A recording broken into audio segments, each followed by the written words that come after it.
can get started, right? See you later, okay?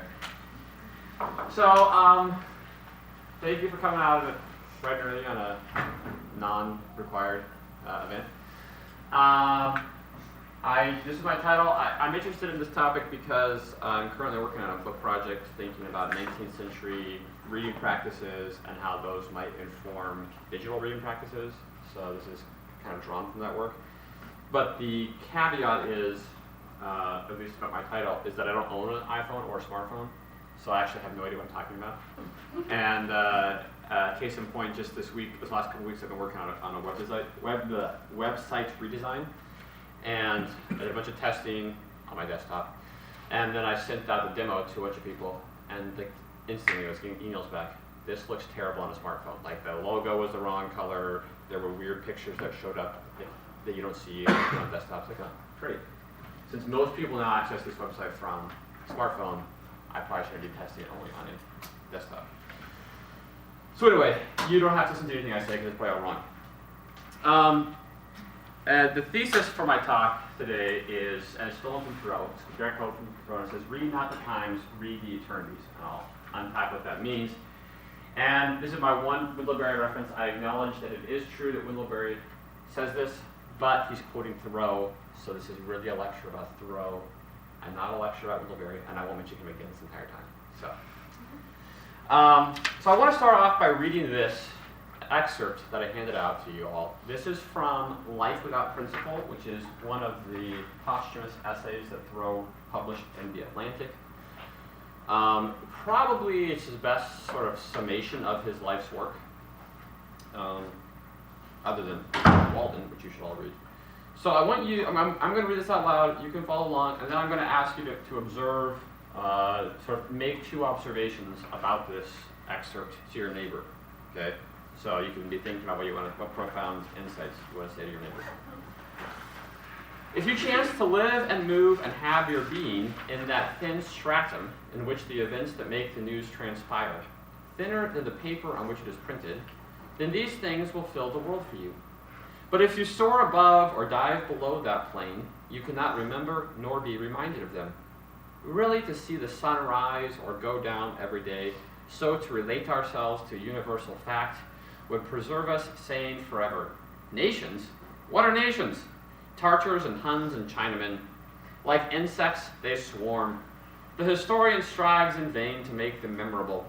It is for want of a man that there are so many men. It is individuals that populate the world.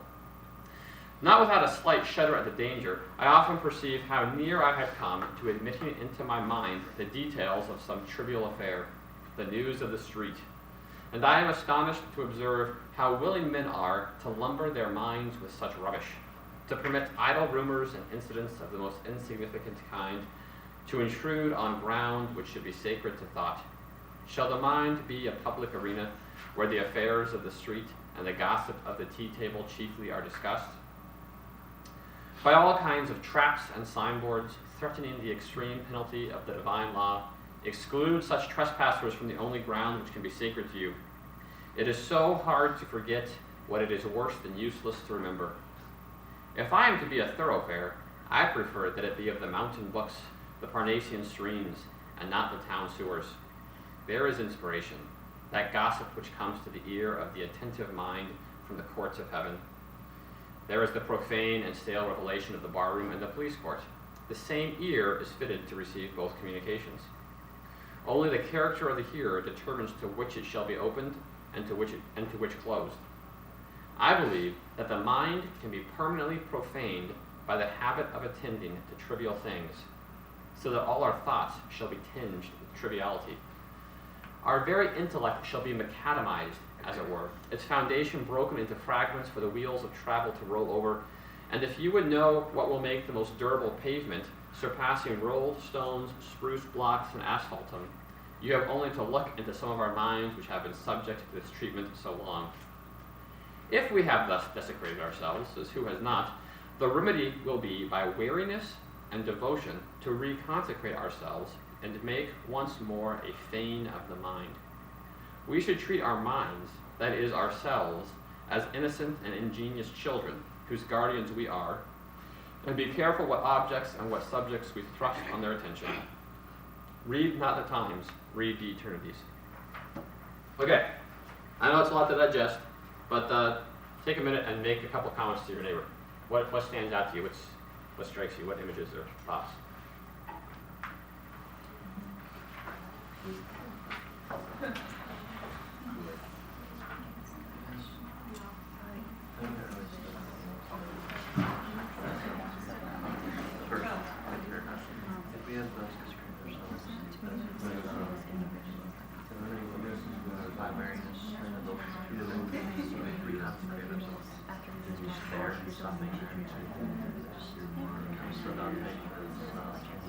The very first part, the question marks, I feel talking about and second part is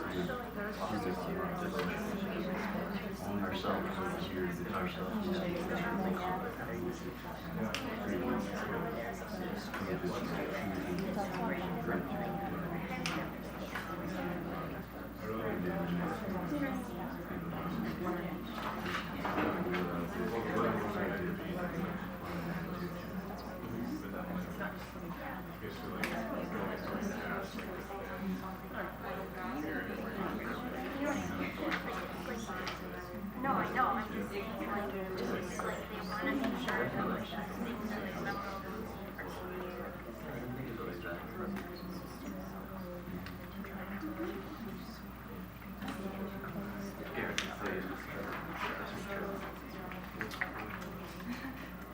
All right. Anything you want to share with the group? What did you see?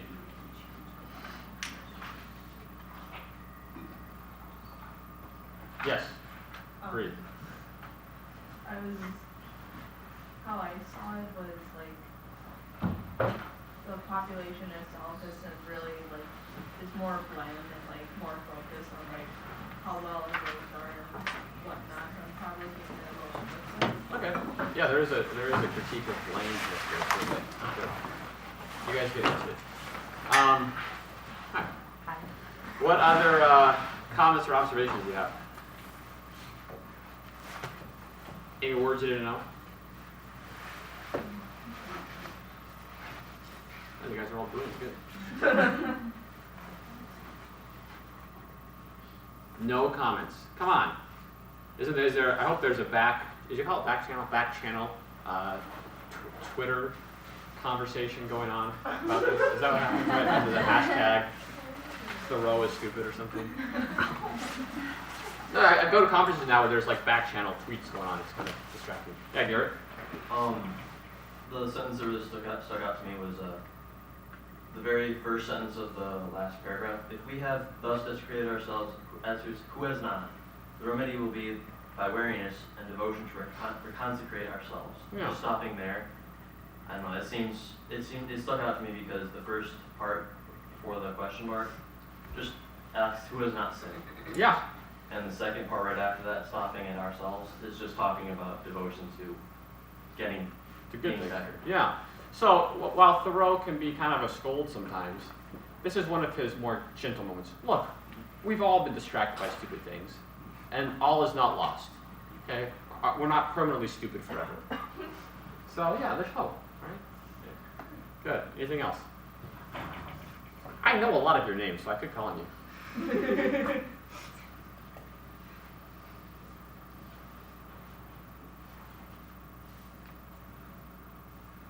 Yeah. Just kind of going off of that, you allude to this idea of protecting yourself to what you're exposed to. Yes.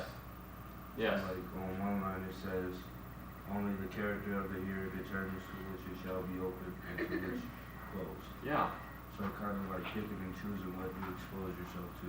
Yeah, and allowing your thinking about how your character is what determines what you'll look at, right? It's not just an unimportant decision. Okay, well I want to walk through this, make a couple of points. Notice that there are little numbers. These footnotes are they're footnotes, little footnote numbers. So I'll say a number, and then that's the part that I'm referring to, right? So footnote 1, the first line.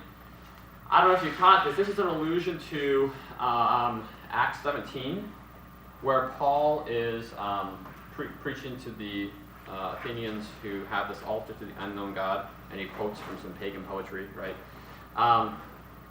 So the implication with that allusion is that when you live and move and have your and Paul says, God is the one in whom we live and move and have our being. Thoreau is using that phrase in reference to the thin stratum on which news is printed, i.e. sheets of newspaper, right? So Thoreau's opening sentence here suggests that maybe we worship the newspaper. Okay, that can seem extreme to you, but I'll talk more about how he unpacks this sort of claim of idolatry. Notice that he moves, this is number 2, he moves immediately from reading the newspaper to nations. Okay, this might strike you as an odd transition. If you were a English teacher, as I am, you might want to write in there, like, whoa, what happened? Like, why would we just jump from, don't read the news, root yourself in this eternal fact of the sun rising or setting, nations. But actually, Thoreau is either intuiting, I don't think he ever talks about this elsewhere, but he's either intuiting or observing what other scholars more recently have analyzed and developed, which is that the newspaper was essential to forging nation states in the 18th and 19th centuries. Benedict Anderson, who's one of the sort of former scholars of nationalism in his book Imagined Communities, argues that the newspapers sort of indoctrinate you into calendrical and market time-based communities. So think about it this way, the stories on the front page of a newspaper, I'm going to make this shift to Twitter or Facebook in a minute, because I know you don't actually read newspapers, but I get a newspaper. The stories on the front page of the newspaper are juxtaposed. They are disconnected radically, right? One might be about your local town, one might be about what's going on in Washington, D.C., one might be about a disaster in some part of the world. There's no intrinsic link between them, except that they all took place recently, in the last day or two, and you all purchased them when you purchased the newspaper, right? So calendrical time and the market. They are the people who are opening that newspaper at the same time as you are all people who share your time and share your market, right? If they lived in a different market, they would buy the newspaper. So that's what sort of connects us when we engage in the liturgy of the newspaper. So today we might not all get our news from newspapers. Maybe we get our news from Fox or NPR or TV or radio or Facebook or Twitter. And yet all of those avenues monetize our attention in ways that newspapers used to do also. So in many ways, I think you might be part of a smaller subgroup than a nation, than a sort of market, in Anderson's term. But our daily news ritual still shapes us to imagine ourselves as members of a market-based community, right? I belong to the people who watch Fox News. That's the kind of people I belong to. Or I belong to the people who read NPR. Or I belong to this Facebook group that shares these stories, right? This is the kind of person I am. And every time that you go there for your news, that reinforces who you are based on your market. Hegel, a famous German historian, philosopher dude, noted that reading the morning paper is the realist's morning prayer. So he makes this link between the liturgy of reading the paper and the liturgy of prayer. And that may seem extreme, but I think that there is truth to that, and that it in some ways parallels praying or reading the Bible in the morning when you get out your smartphone and sort of attend to that screen. That can be formative in the same way that reading the Bible is. So this is what Benedict Anderson writes about this sort of liturgy of newspaper reading. Each communicant, notice he uses religious terms, but he's describing it to me reading the paper. Each communicant is well aware that the ceremony he performs is being replicated simultaneously by thousands or millions of others, of whose existence he is confident, yet of whose identity he has not the slightest notion. Furthermore, the ceremony is incessantly repeated at daily or half-daily intervals on the calendar. What more vivid figure for the secular, historically clocked, imagined community can be envisioned? So this is, we begin to imagine ourselves as part of nations based on this kind of community. Other things as well, but the newspaper is part of it. So Thoreau's following quip, that it is for want of, this is number 3, it is for want of a man that there are so many men, I think follows from this point exactly, from Anderson's point here, that others whose existence he is confident, yet of whose identity he hasn't the slightest notion. This form of community teaches us to imagine ourselves as sort of members of representative sociological groups, but not necessarily to know other people as discrete individuals, particular individuals. So, we have polls that tell us what white evangelicals think and believe and vote, and we have polls that tell us what African Americans think and believe and vote, and the LGBT community, and all these sort of sociological groups, as if of course they can't overlap or people can't belong to multiple ones, and of course they're always reductive, right? And yet we think we often substitute knowing particular individuals. We substitute that kind of knowledge with this sociologically abstracted knowledge. And I think it comes in part from the way that we imagine ourselves as members of these communities. And it makes sense if all you want to do is figure out how to get these groups to buy something, like a newspaper, or vote some way, for a politician, then you don't really have to know people as individuals. You can know them as groups, get all your big data, polling data on these groups, and then market to them appropriately.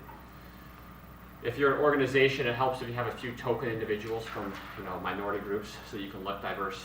But you don't actually have to get to know them. Don't worry. That would be much more challenging and difficult.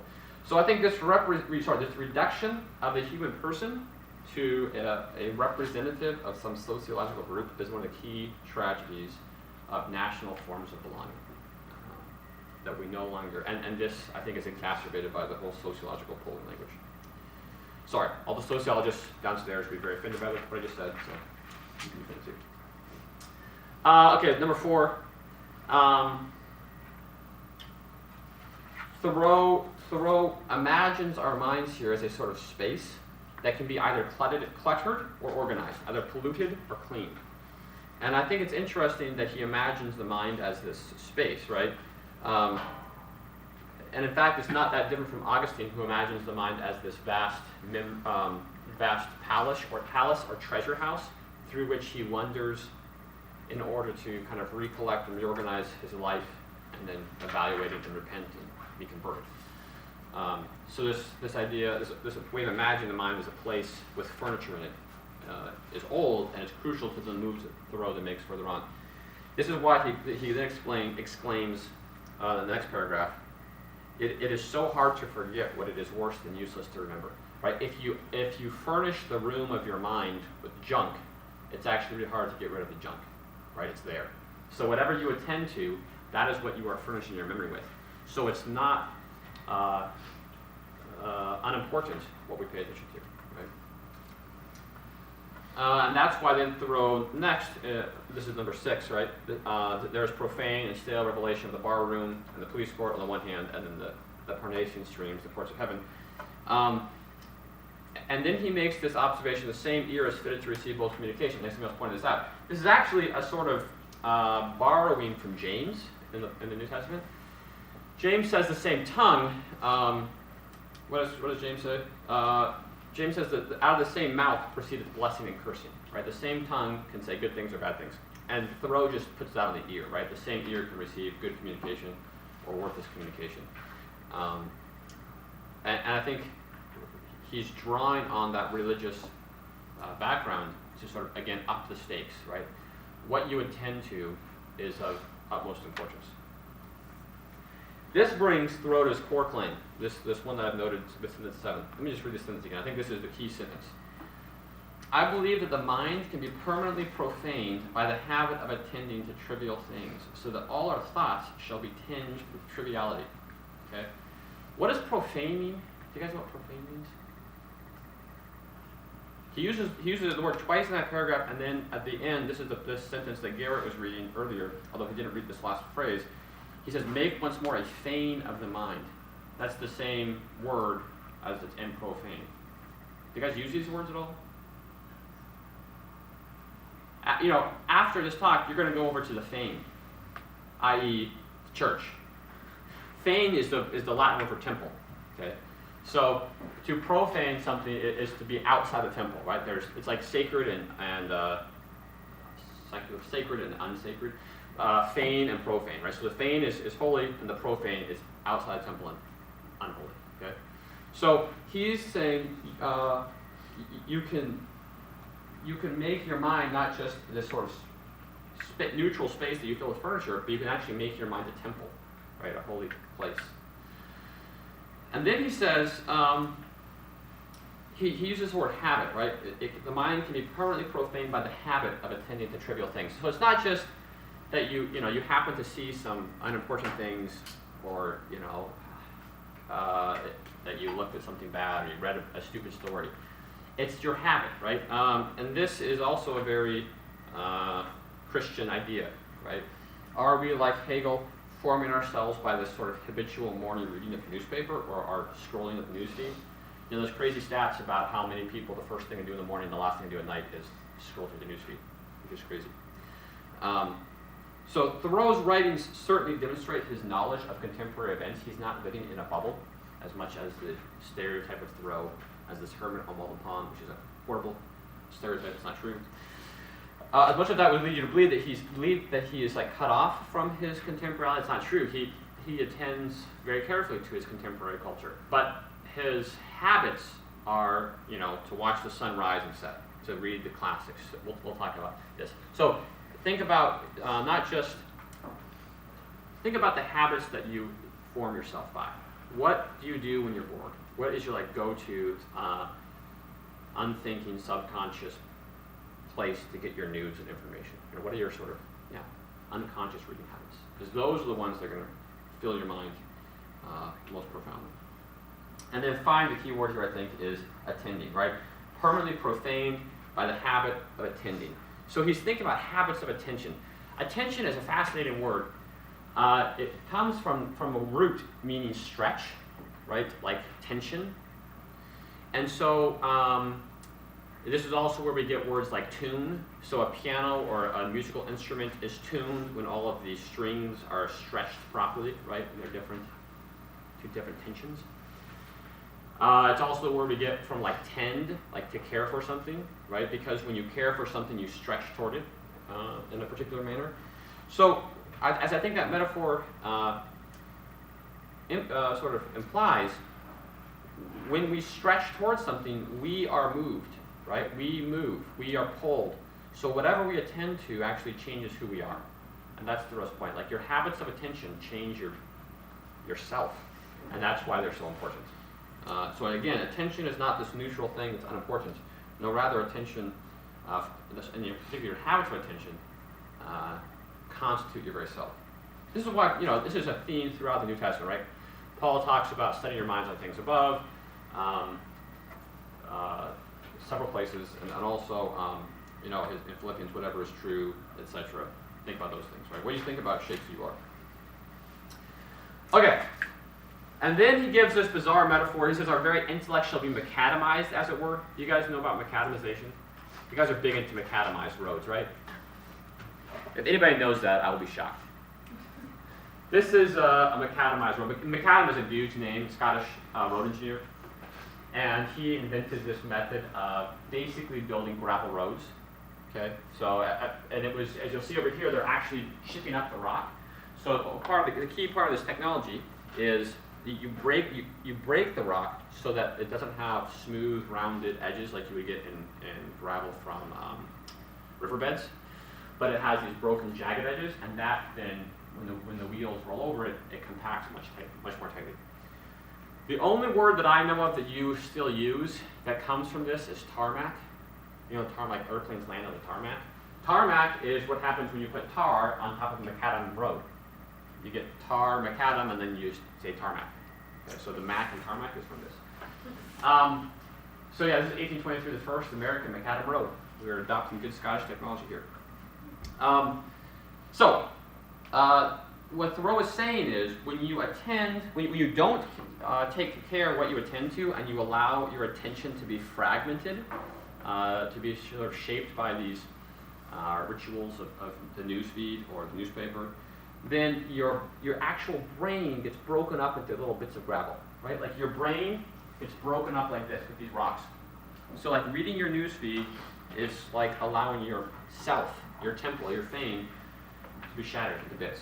And I think it's also interesting that this would probably describe the kind of community that results, a sort of conglomeration of fragmented individuals that don't have their own sort of robust relationship. So contrast this, say, with Paul's metaphor of the body of Christ as a body with members who belong together, right?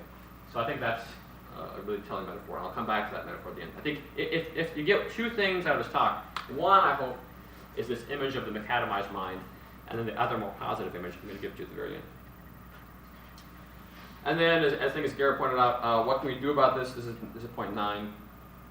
Thoreau acknowledges that we've all desecrated our minds by attending to trivia. By the way, what does trivia mean? Do you guys know this? This is another road metaphor, so.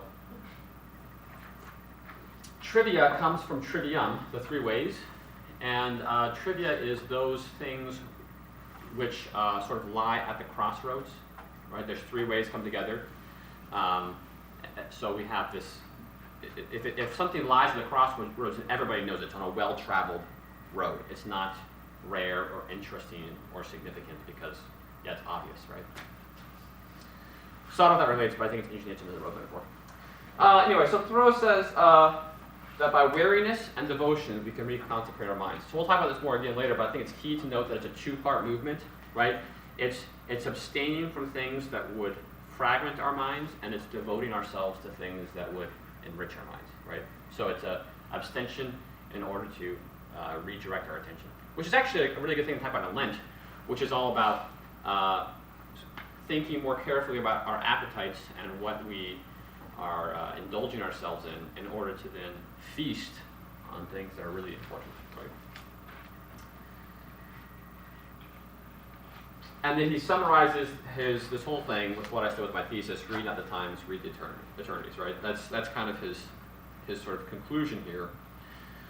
I'm going to talk more about this at the end, but I just want to suggest that what we have just done here in the first 20 minutes, it's almost 30 minutes, is what Thoreau suggests, right? Taking something that has some meat and substance and teasing it apart, right? That's the kind of practice, I think, that forms healthy minds. It's a certain kind of attention.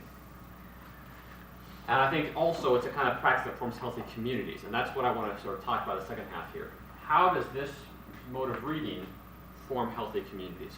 And here's the sort of question that provokes my title. No, never mind, that's not my question, that's my thesis.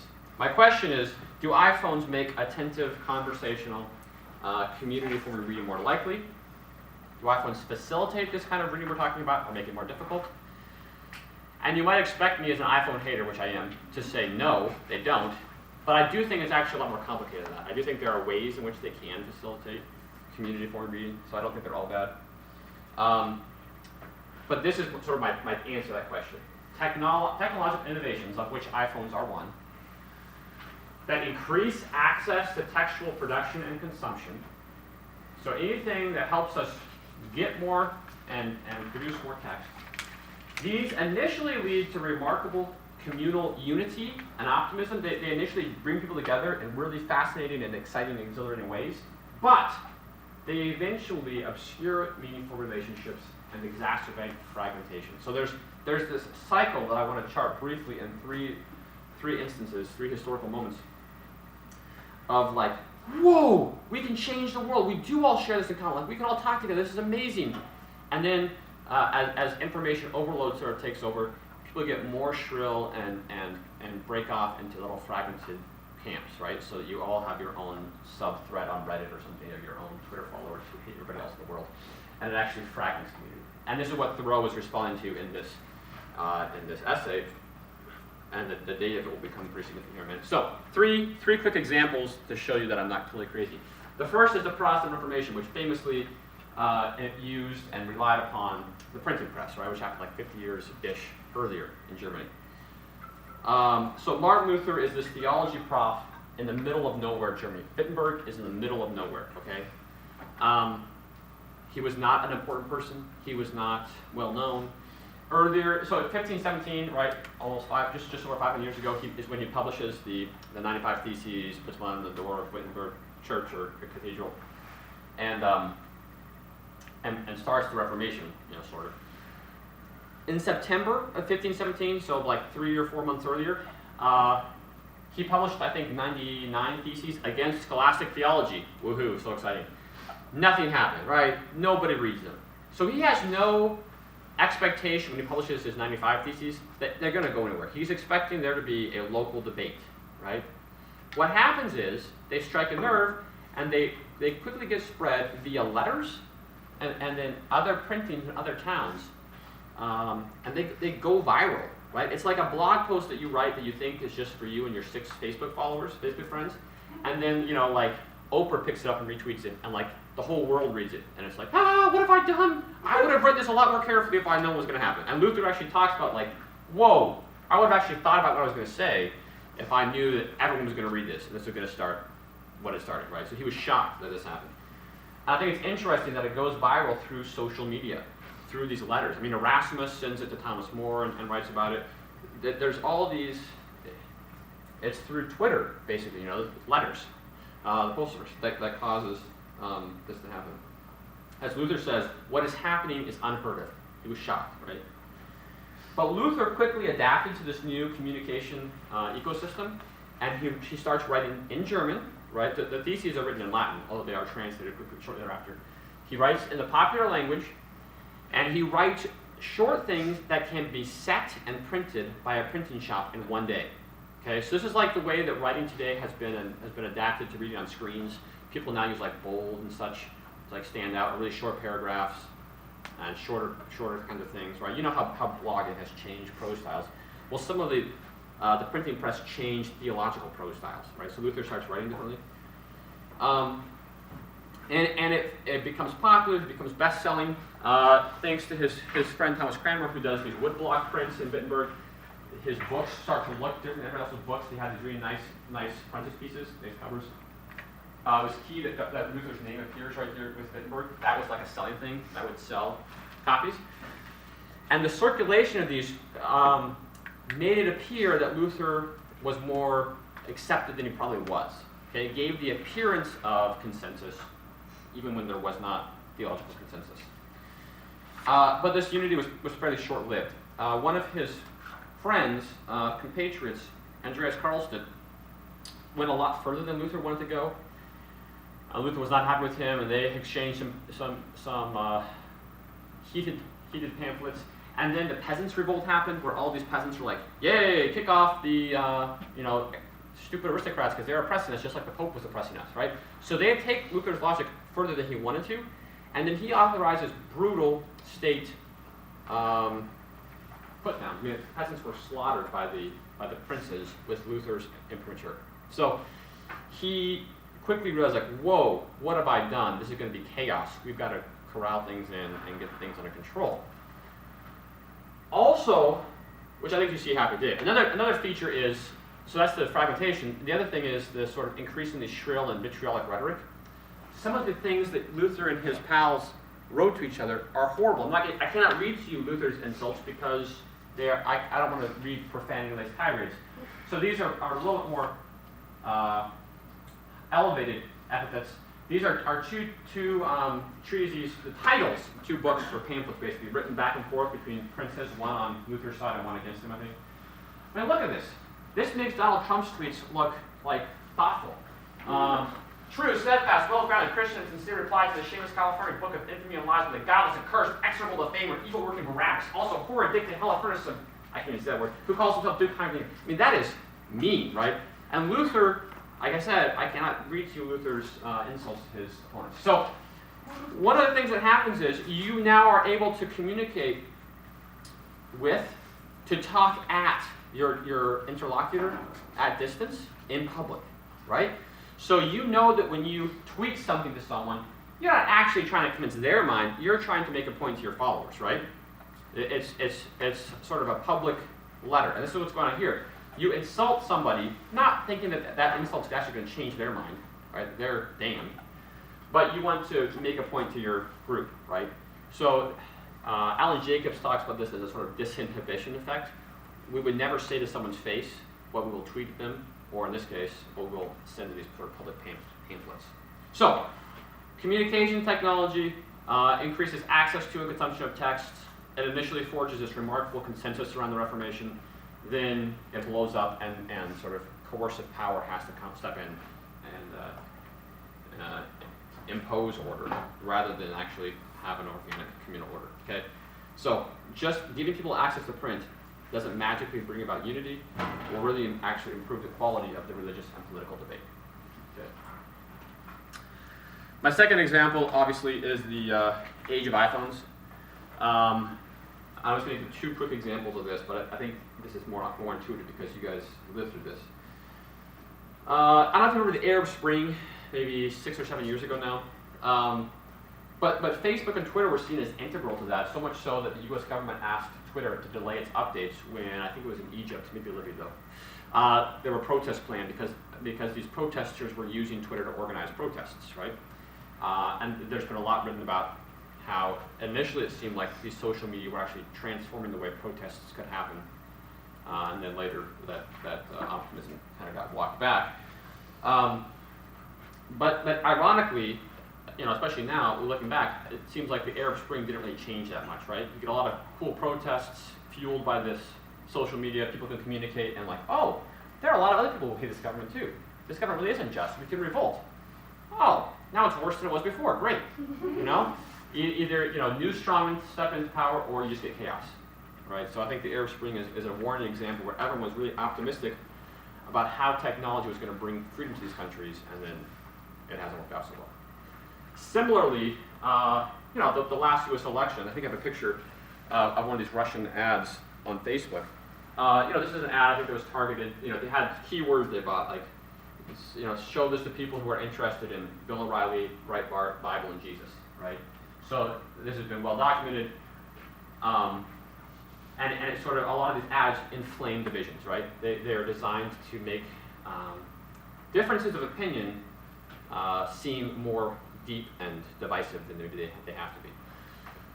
So I think, and then of course, Russia and China, I don't have to get into this, but are really fascinating examples of how governments have used the internet in ways that are appropriate to their cultures and sort of build off their totalitarian governments to maintain power, right? The internet is not some tool of liberation for oppressive or communist regimes. Okay, it just doesn't work that way. They can co-opt this. So in the same way that print doesn't magically usher in this reformed, unified, holy church, the internet does not magically usher in Christian unity or political liberty or freedom, right? All of these tools just amplify existing divisions. Okay, one more example, and this is the one that's relevant to Thoreau, the American Revolution. So when the Revolution happens, I think in 1770s, there are 36 different newspapers that are published or printed in America, and most of their content is recycled from Britain or the continent. So British newspapers would come in, a printing press would typeset the stories they wanted to run, add a couple of local stories, and print them. Okay, copyright laws are non-existent, so that's convenient. As the revolutionary fervor sort of ramps up, one of the things that's fascinating to track is the way that more and more of these newspapers get local content, right? So instead of printing British accounts, some paper in Boston will run a story or an editorial, and then all the other American papers will reprint that one, right? So because only 36 papers in the colonies, it's remarkable, and they are all stealing from each other, authorized stealing, I guess. So there's this remarkable unity in what everybody across the colonies are reading. They get their news, basically the same news wherever you are in the colonies, and it's increasingly colonially produced. So it really, again, forges this incipient national consciousness. Similarly, or I shouldn't say similarly, but sort of a related development that gives optimism to this notion that print and widespread literacy will kind of make a new American kind of nation, is the way that the U.S. was the first country with a piece of paper as its highest authority, right? The Constitution. That's crazy. And Thomas Paine, I think he's talking about the Constitution of the state of Pennsylvania, which is right before in the constitutional era. He talks about the way that people would read this Constitution like people read the Bible. You know, they would take it home with them after debates, pore over it, and in debates in the legislature, they would refer to their own copy of the Constitution. He says that because everybody has a pocket Constitution, no tyranny can take hold because we all have access to this. We can all check anybody's words, right? No fake news because we can check. Right? We live in an era of fake news, even though we have Snopes and Google and whatever. So, and again, there's a fascinating sort of similar development in Protestantism in America, this belief that because we all have the Bible, we can sort of get back to the Bible's original meaning and all agree on what that would be. And there's a lot of philosophical stuff that happens that that grounds the optimism as well, which I don't have time to get into. But this is Nathan Hatch writing about an early religious printer. He says, this printer's brazen confidence followed the conviction of unmistakable Enlightenment vintage that truth was self-evident. But then Hatch goes on to say, a profound irony, in fact, surrounds the success of religious printing. Instead of the press serving as truth's herald, it often amplified a welter of competing voices, proving, if anything, that no truth had inherent power. Instead of erasing the distinction between leaders and followers, the press gave ample opportunity for religious demagogues to expand their influence. Given these assumptions, Americans easily came to correlate truth with what proved to be successful in the free marketplace of ideas. A message unable to win public support was a contradiction in terms, right? So again, popularity proved it must be true. You know, well, 85,000 people reliked this or retweeted this tweet. It must be true, right? This person's got a big platform. They must be right. So there's a lot, and that obviously was shattered in the 19th century. There was this thing called the Civil War. You heard of this? And Life Without Principle is published in the midst of the Civil War, right? We just read. It's written in the lead up to the 50s. But the Civil War and the sort of fracturing of American Protestantism, I think, are both the sort of tail edge of this arc, where at first there's all optimism, we can all get along together, we can all be this great community, religiously and politically, and then, actually just increasing access to and consumption of text doesn't magically create peaceful community. Bummer, dude. Okay. Yeah, so here's my sort of claim after that. Radical freedom, access to and consumption of whatever text we want, without shared virtue-forming practices, simply leads to chaos and re-enslavement. Okay, so just giving everybody an iPhone isn't enough, right? What we need are these sort of virtuous practices around healthy reading, and this is what I think Thoreau's talking about. So, I want to wrap up here so we have time for questions and then time to get over to chapel. So I'm going to give you just sort of 3 virtue-forming practices. Okay, this is obviously oversimplified, but it's a start. It's practical. Read old books. Okay. So if we live in a time when the news, our ecosystems of information privilege what's new, right? We can act against that by reading old books. One of the chief proponents of this and the chief opponents of presentism is C.S. Lewis, and he writes in the introduction to a patristic father, "It is a good rule after reading a new book never to allow yourself another new one until you have read an old one in between. Not, of course, that there's any magic about the past. People were no cleverer than they are now. They made as many mistakes as we, but not the same mistakes." I think that's a key point, right? If your community is not just imagined around the immediate now, but includes voices from the past, you'll have a lot of your own blind spots and assumptions challenged. So read old books. Don't rely upon Wikipedia or SparkNotes to get your knowledge, because those kinds of habits of attention will pound your mind to bits. So no fewer books. Read less, but read it better. Read it more carefully, and read old books. Second point is to read with friends. Obviously, I'm going to say this. I get paid to read books with people, right? So I think it's helpful. But this is sort of coming back to the thing I alluded to earlier, which is that one of the downsides of national communities is that we tend to read alongside our imagined sociological representatives. What would a stereotypical white evangelical think about this text, right? Or what would somebody from the LGBT community think about this text? Or what would an African American think about this text? They're going to think different things, right? There's not one, there's not like one view that every group holds. It's stupid.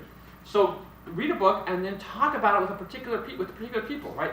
Have lots of friends who think different than you do, but who think well, and allow your own thinking to evolve in conversation with them. Okay, so talk to people who read differently, but carefully. So, you know, I know that this is hard to imagine when you're in college and you're in the class reading books together. But, you know, Jeff DeBone, RD of Ormston, he read Jayber Crow a few years ago. Oh man, I'm going to mention Wendell Berry again, sorry guys. He read Jayber Crow a few years ago and wanted to talk about it with people, so he hosted some of us for a pancake breakfast. We came to his house Saturday morning, spent a couple hours talking about this book, right? And in fact, Robbie Bolton came without reading the book. Typical Robbie, right? So we didn't kick him out. He ate pancakes.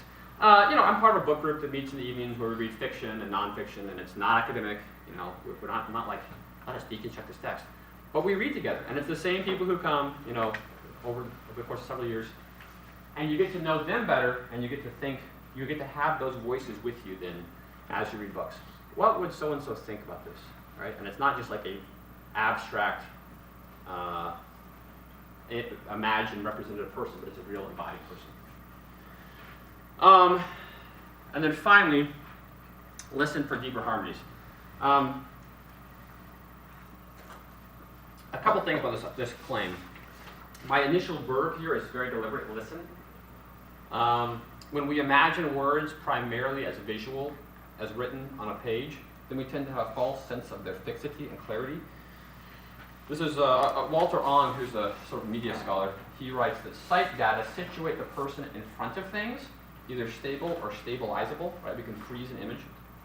And of course, with an iPhone or iPad, we can manipulate the image, right? We can touch it, move it around. It's completely controllable to our desires.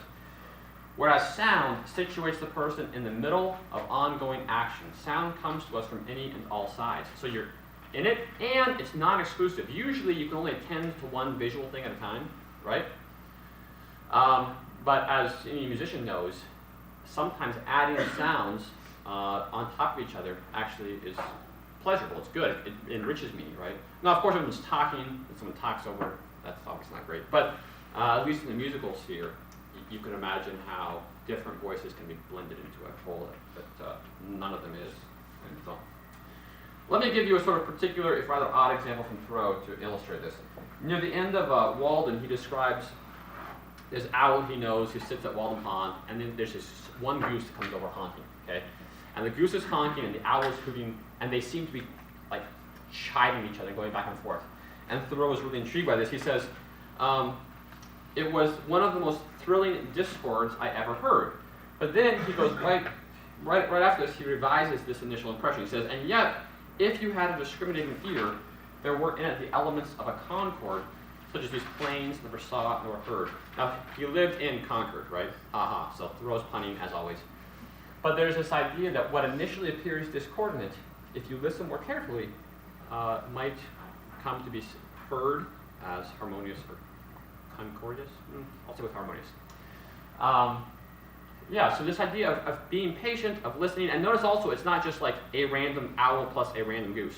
They would have nothing to say to each other, right? But this particular owl and this particular goose do relate. They do talk as individuals, not as members of their species.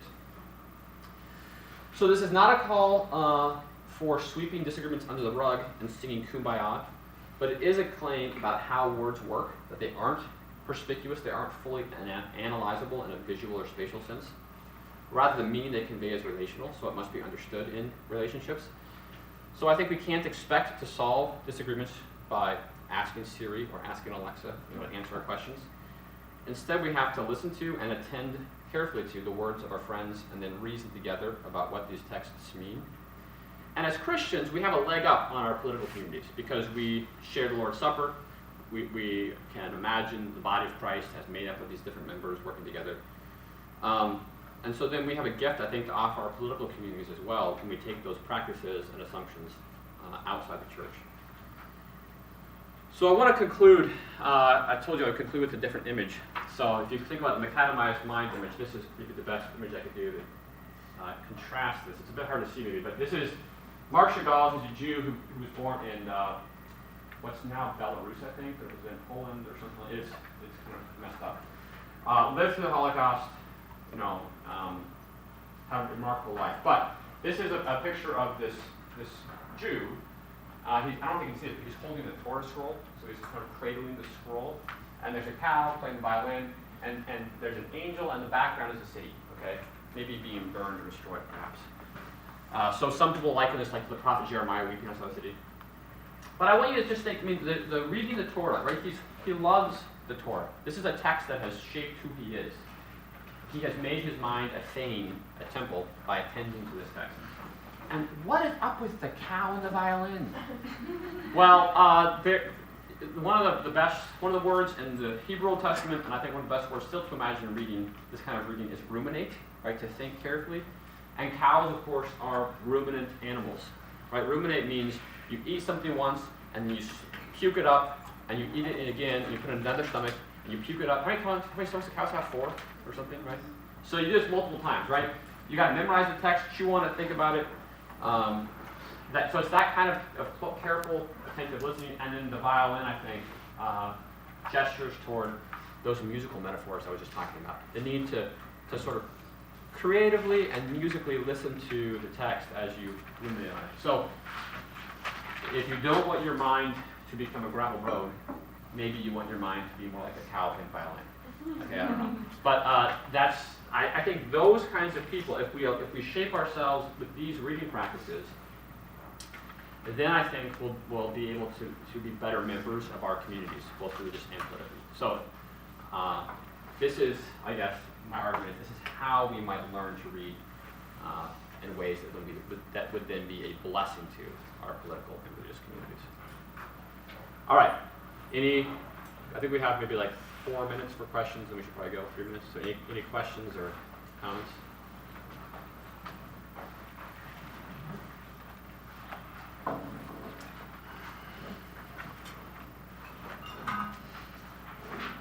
Okay. Then I'm going to go to chapel. Thank you.